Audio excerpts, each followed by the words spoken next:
Hello friends, welcome to lest education. कैसे हैं आप सभी? आई होप सब अच्छे होंगे, पढ़ाई लिखाई भी अच्छी चल रही होगी।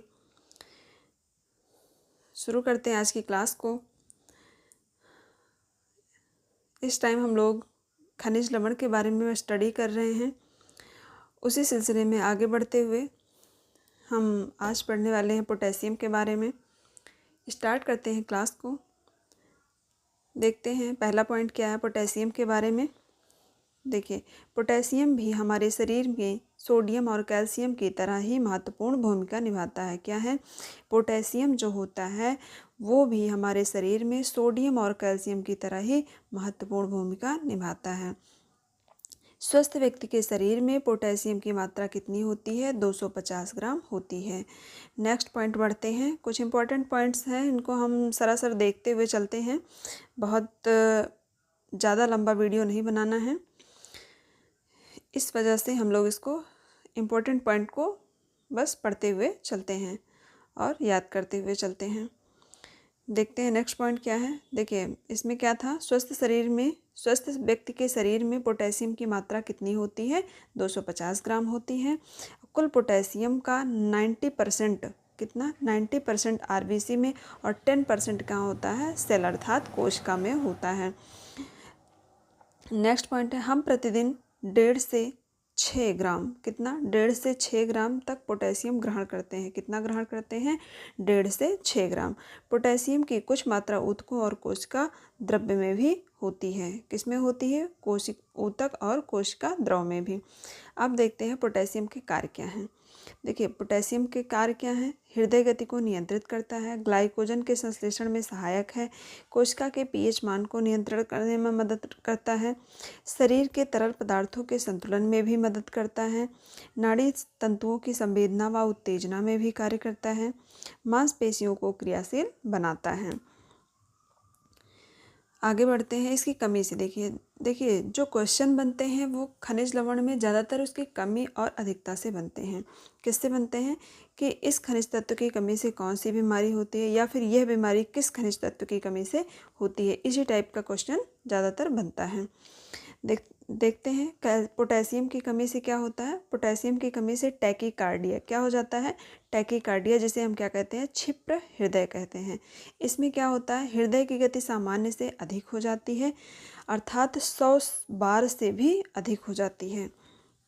कितना हो जाती है? 100 बार से भी अधिक हृदय हमारा धड़कने लगता है पर मिनट। उसे ही हम क्या कहते हैं? टैकीकार्डिया कहते हैं।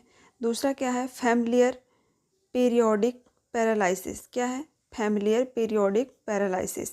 ये क्या है? ये एक आनुवंशिक रोग है। इसमें रक्त में पोटेशियम की मात्रा कम हो जाती है, जिसकी वजह से क्या होता है? व्यक्ति को बेचैनी होने लगती है, कंपन होने लगता है और बेहोशी भी आ जाती है।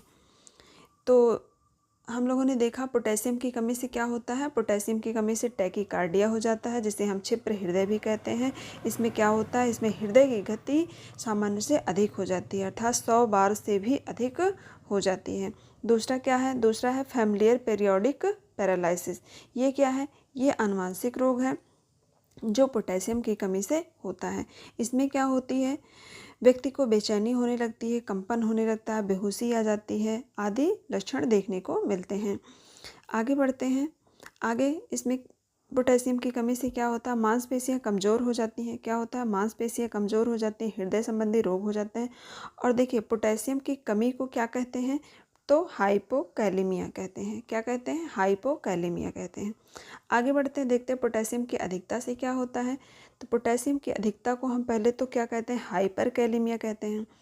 देखिए, हमने हर वीडियो में बताया है जिसमें कमी और अधिकता की बात हुई है कि हाइपो का मतलब कमी है और अधिकता का मतलब क्या है? हाइपर है। तो इसमें देखिए, पोटेशियम की अधिकता को हम क्या कहेंगे? हाइपरकैलेमिया कहेंगे, और पोटेशियम की कमी को हम क्या कहेंगे? हाइपोकैलेमिया कहेंगे। और अधिकता से क्या होता है? मानसिक व्याकुलता हो जाती है और हृदय एवं केंद्रीय तंत्रिका तंत्र की उदासीनता देखने को मिलती है। आगे बढ़ते हैं, देखते हैं क्या है इम्पोर्टेंट पॉइंट। हाइपोकैलेमिया अधिकतर वयस्कों में देखा जाता है। किस में देखा जाता है?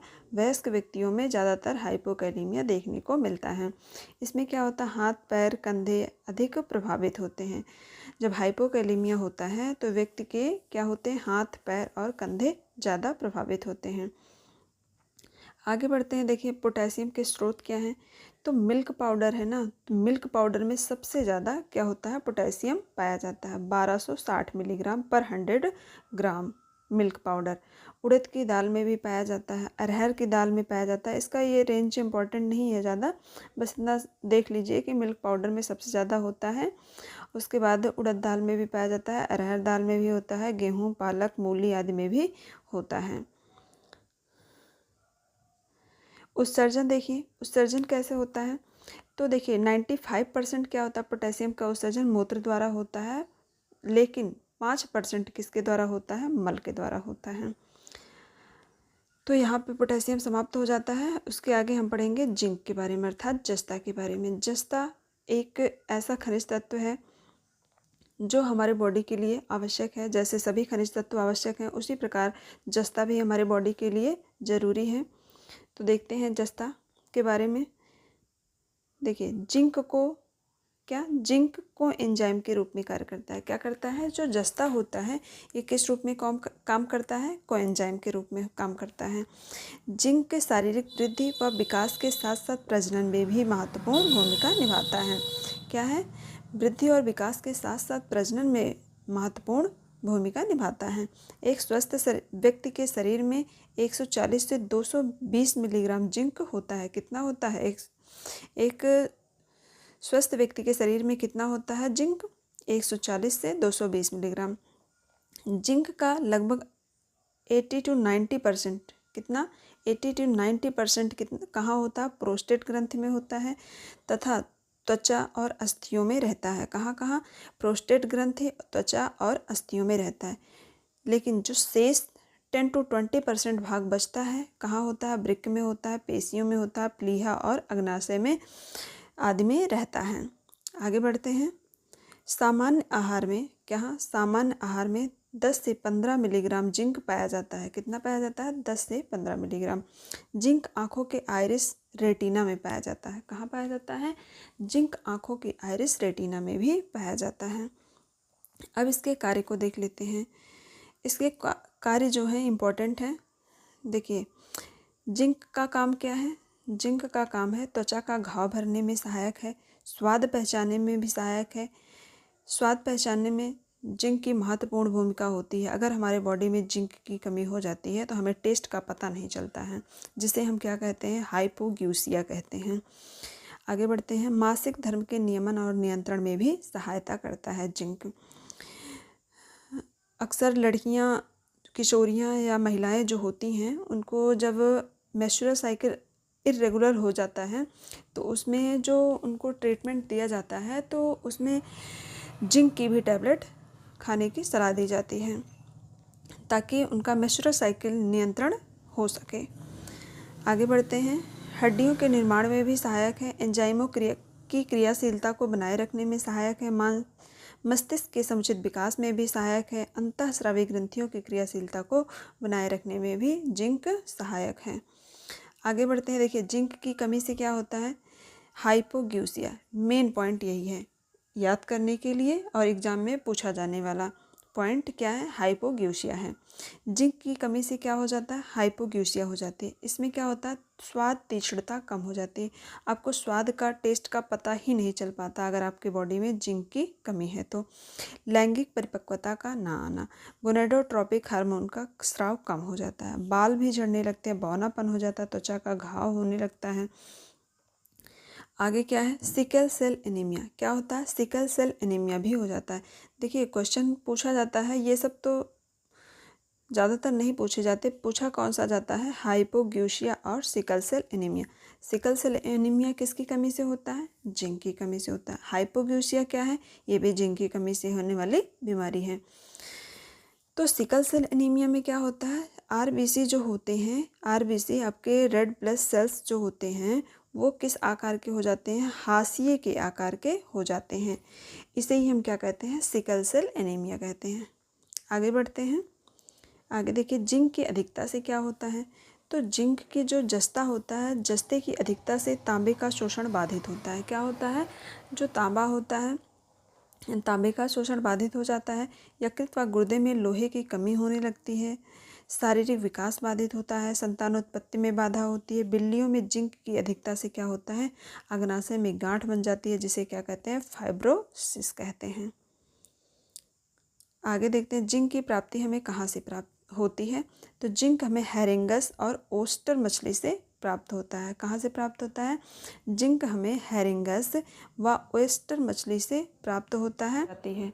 इसके अतिरिक्त जो है मांस, अंडा, गेहूं की भूसी और सूखा मेवा आदि में भी हमें जिंक प्राप्त हो जाता है।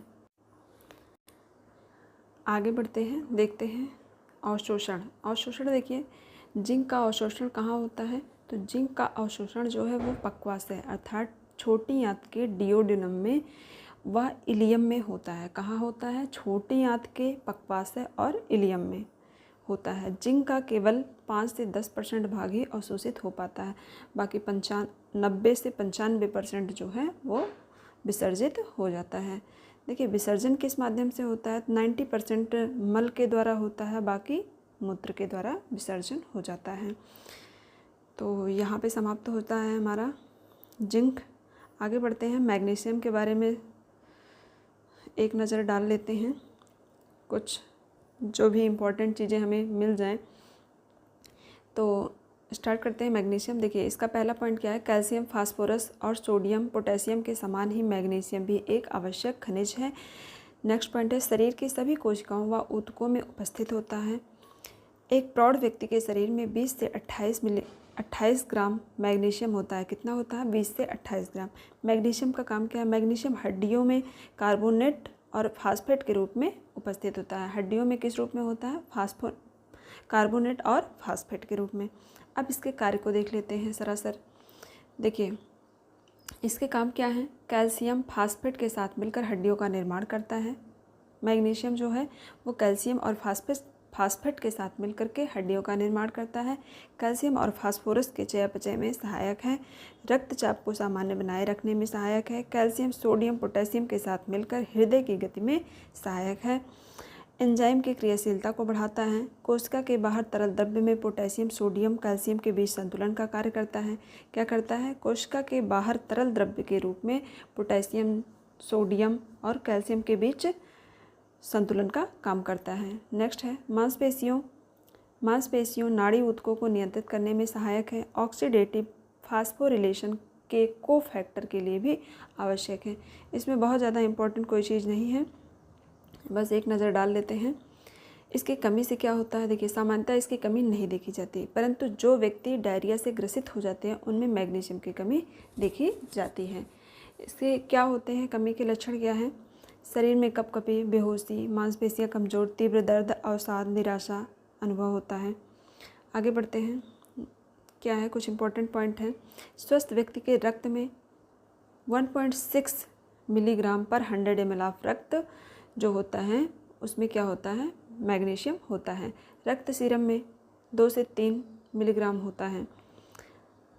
नेक्स्ट है, बच्चों में क्वाशियोरकर की स्थिति में मैग्नीशियम की मात्रा रक्त सीरम में सामान्य से कम हो जाती है। जब छोटे बच्चों को प्रोटीन की कमी से जब क्वाशियोरकर होता है तो उसमें क्या होता है, मैग्नीशियम की मात्रा जो होती है वह रक्त सीरम में सामान्य से कम हो जाती है। अतः मैग्नीशियम की कमी से क्वाशियोरकर भी हो जाता है। चलिए यहाँ पे मैग्नीशियम भी समाप्त हो जाता है। सरासर एक नज़र डाल लेते हैं सल्फ़र की ओर। देखिए सल्फ़र में क्या है, सल्फ़र भी हमारा खनिज तत्व है। इसमें पॉइंट क्या है, पहला पॉइंट देखिए, प्रोटीन में 1% सल्फ़र पाया जाता है। कितना होता है, 1% होता है। ये क्वेश्चन इम्पोर्टेंट है, ये पॉइंट क्या है, इम्पोर्टेंट है। ये पूछा जा चुका है क्वेश्चन कि प्रोटीन में कितना % सल्फ़र पाया जाता है, तो 1% पाया जाता है। नेक्स्ट है, शरीर में समस्त कोशिकाओं में सल्फ़र की उपस्थिति एमिनो एसिड, सल्फ़र की उपस्थिति किस रूप में होती है, एमिनो एसिड के साथ संयुक्त रूप से होती है। देखिए सिस्टेन, मिथियोनिन, इसमें क्या होता है, ये एमिनो एसिड है लेकिन इसमें जो है सल्फ़र पाया जाता है। नेक्स्ट है, शरीर में 175 ग्राम सल्फ़र उपस्थित होता है। कितना होता है, शरीर में 175 ग्राम। सल्फ़र के काम क्या हैं, प्रोटीन के पाचन में सहायक है। मिलानिन वर्णक में उपस्थित होता है। ऑक्सीकरण में भाग लेने वाले ग्लूटाथायोन का निर्माण सल्फ़र से ही होता है। सल्फोलिपिड के रूप में यकृत, गुर्दा, लार ग्रंथियों में रहता है। किस रूप में रहता है? सल्फोलिपिड के रूप में हमारे लीवर में, हमारे गुर्दा में, हमारे लार ग्रंथियों में सल्फर रहता है। अब इसके प्राप्ति के स्रोत देख लीजिए। सल्फर हमें कहाँ से प्राप्त होता है? समस्त प्राणिज भोज्य पदार्थों में सल्फर उपस्थित होता है। किसमें होता है? समस्त प्राणिज भोज्य, जो हमें जानवरों से जो भोज्य पदार्थ प्राप्त होते हैं उसमें सभी भोज्य पदार्थों में क्या होता है? सल्फर उपस्थित रहता है। इसके अतिरिक्त वनस्पति जगत में देखिए राजमा, सोयाबीन, प्याज, लहसुन, अंकुरित गेहूँ आदि में सल्फर प्राप्त होता है। अब नोट में देख लीजिए क्या है? ऐसा आहार जिसमें प्रोटीन की मात्रा उपस्थित होगी उसमें सल्फर की मात्रा भी उपस्थित होगी। क्या है? ऐसा आहार जिसमें प्रोटीन की मात्रा होती है उसमें सल्फर की मात्रा जरूर होती है, तथा जब शरीर में प्रोटीन की कमी होगी तो सल्फर की भी कमी हो जाती है। आगे बढ़ते हैं।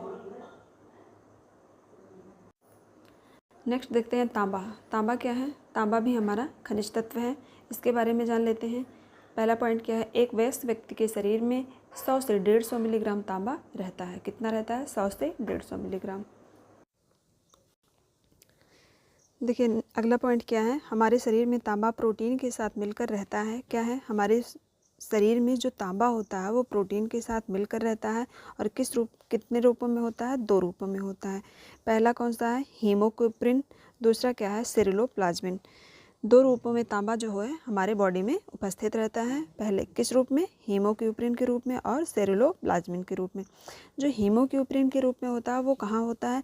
रक्त में आरबीसी के रूप में उपस्थित होता है हीमोग्लोबिन के रूप में, और रक्त में प्लाज्मा के रूप में उपस्थित होता है किस रूप में? सेरुलोप्लाज्मिन के रूप में। चलिए आगे बढ़ते हैं, इसके कार्य के बारे में देख लेते हैं। देखिए कार्य क्या है तांबे का? मेलानिन के निर्माण में सहायक है, हीमोग्लोबिन का सामान्य स्तर बनाए रखने में सहायक है, लोहे के अवशोषण में भी सहायक है। एंजाइम का मुख्य भाग क्या है? तांबा ही है। नाड़ी संबंधी कार्यों में भूमिका निभाता है। आगे बढ़ते हैं। तांबा की कमी का प्रभाव क्या है? तांबा की कमी से क्या हो जाता है? जानवरों में प्रजनन शक्ति जो है बाधित हो जाती है। क्या होती है? जानवरों में प्रजनन शक्ति बाधित हो जाती है। और नेफ्रोटिक सिंड्रोम क्या होता है? नेफ्रोटिक सिंड्रोम हो जाता है। इसमें क्या होता है? नेफ्रोटिक सिंड्रोम में इसमें पेशाब के साथ अधिक प्रोटीन निकलता है। यह किडनी की विफलता का परिणाम है। तांबे की कमी से भी जो है नेफ्रोटिक सिंड्रोम होता है। एनीमिया भी हो जाता है। एनीमिया क्यों हो जाता है? क्योंकि तांबा जो होता है वो लोहे के अवशोषण में सहायक है, और अगर तांबे की कमी हो जाती है तो लोहे का अवशोषण सही तरीके से नहीं हो पाता है। इस वजह से जो है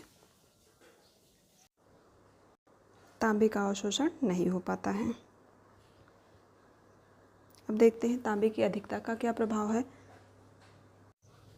देखिए तांबे की अधिकता से क्या होता है? तांबे की अधिकता से इसकी अधिकता जो होती है वो विषैली है, विषाक्तता हो जाती है, जिससे नाड़ी संवेदना, यकृत, गुर्दा संबंधी विकार हो जाते हैं। बहुत ज़्यादा इम्पोर्टेंट नहीं है, इम्पोर्टेंट ये चीज़ है। क्या है? विल्सन रोग। पूछा जाता है क्वेश्चन कि विल्सन रोग किस कमी से होता है? विल्सन रोग किस पोषक तत्व की कमी से होता है? तो वो है हमारा तांबा। विल्सन रोग जो है तांबे की कमी से हो जाता है, तांबे की अधिकता से होता है। क्या है? तांबे की अधिकता से हो जाता है विल्सन रोग। विल्सन रोग एक दुर्लभ आनुवंशिक रोग है। इस रोग में यकृत, गुर्दे, आँखों के लेंस तांबे की मात्रा जमा होने लगती है। क्या होता है? यकृत, गुर्दे, आँखों के लेंस में तांबे की मात्रा जमा होने लगती है, जिसके कारण अंगों में विषाक्तता उत्पन्न हो जाती है। उसे ही हम क्या कहते हैं? विल्सन रोग कहते हैं। ये क्या है? हमने गलती से बोल दिया कि तांबे की कमी से होती है, तो ये क्या है? विल्सन रोग तांबे की अधिकता से उत्पन्न होने वाला रोग है। आगे बढ़ते हैं। मैकी सिंड्रोम। मैंकी सिंड्रोम क्या है? मैंकी सिंड्रोम भी तांबे की अधिकता से होता है। इसमें क्या होता है? इस सिंड्रोम में लीवर व मस्तिष्क में तांबा स्तर कम, परंतु किडनी व आंत में तांबे का स्तर अधिक हो जाता है। क्या होता है? लीवर और मस्तिष्क में तो कम होता है, परंतु किडनी और आंत में अधिक हो जाता है। इसमें मूत्र द्वारा अत्यधिक तांबे का उत्सर्जन होने लगता है। इसे हम क्या कहते हैं? मैंकी सिंड्रोम कहते हैं। आगे बढ़ते हैं। हमें तांबे की प्राप्ति कहाँ से होती है? तो तांबा हमें यकृत, मांस, वृक्क, दाल, अनाज, तेल इत्यादि से प्राप्त होता है। दूध में तांबा निम्न स्रोत होता है। क्या है? दूध जो है तांबे का निम्न स्रोत है, क्योंकि दूध में तांबा नहीं पाया जाता है।